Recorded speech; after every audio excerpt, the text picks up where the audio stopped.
पुढची महत्त्वाची बातमी, भाजपा नेते रावसाहेब दानवेंच्या नातवाविरोधात गुन्हा दाखल झालेला आहे।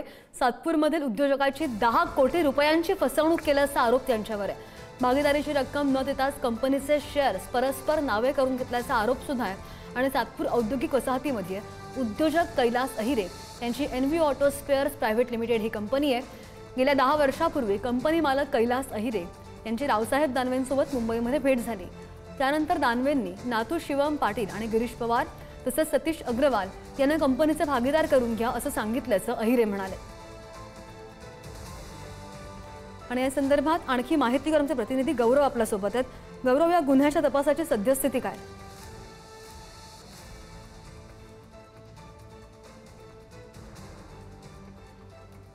गौरव, माझा आवाज येतोय?